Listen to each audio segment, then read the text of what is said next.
اس لیے دشمن نے یہ چاہا کہ اس شمع ہدایت کو خاموش کر دے اور اس چراغ ہدایت کو ہمیشہ کے لیے گل کر دے۔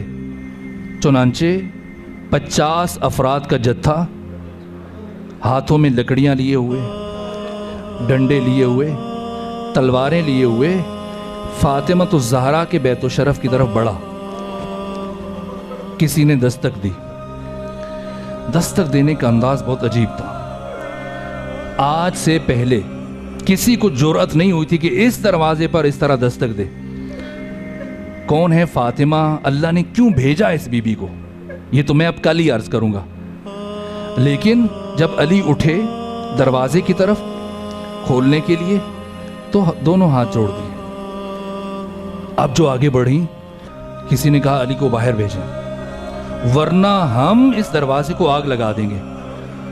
کہا فاطمہ کے دروازے کو آگ لگاؤ گے؟ کہا اہل سمیت آگ لگا دیں گے، پرواہ نہیں کریں گے۔ بس تھوڑی دیر کے بعد کسی کے اشارے سے قنفذ آگے بڑھا اور دروازہ فاطمہ کو آگ لگا دی۔ دروازہ جلنے لگا، لیکن یہ شخص غصے میں اتنا بپھرا ہوا تھا کہ اس نے جلتے ہوئے دروازے کو ٹھوکریں مارنا شروع کر دی، یہاں تک کہ یہ دروازہ گرا۔ کیا یہ دروازہ زمین پر گرا؟ امام زمانہ زیارت ناہیہ میں فرماتے کہ میں اس لمحے کو کبھی نہیں بھلا سکتا جب میری جدہ طاہرہ فاطمہ الزہرا جلتے ہوئے دروازے اور دیوار کے درمیان تھی اور دروازے کی کیل میری جدہ طاہرہ کے جسد اطہر میں پیوست ہو چکی تھی۔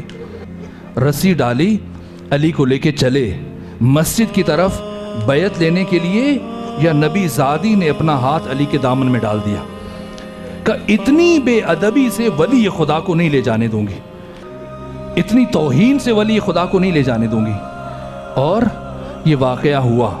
بس ایک جملہ کہوں، اس سارے واقعے میں پہلا شخص مدینے کے اندر موجود نہیں تھا، باہر تھا۔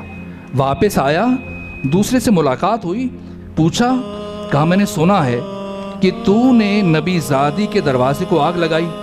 کہا میں نے آگ لگائی؟ کہا میں نے سنا ہے نبی زادی نے بڑی مقاومت دکھائی۔ کہا بڑی مقاومت دکھائی؟ کہا میں نے سنا ہے کہ نبی زادی علی کا دامن نہیں چھوڑ رہی تھی۔ کہا نہیں چھوڑ رہی تھی؟ کہا کیسے چھڑوایا؟ کیسے چھڑوایا؟ کہا ہم نے علی کے گلے میں رسی ڈالی اور علی کو کھینچ کر مسجد کی طرف لے کے جانے لگے، اور فاطمہ الزہرا نے اپنا ہاتھ علی کے دامن میں ڈال دیا۔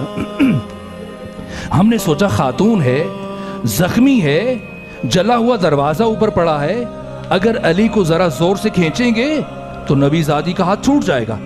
لیکن نبی زادی نے اتنی مضبوطی سے علی کا دامن پکڑ رکھا تھا کہ جیسے جیسے ہم علی کو کھینچ رہے تھے، نبی زادی علی کے ساتھ کھینچتی چلی جا رہی تھی۔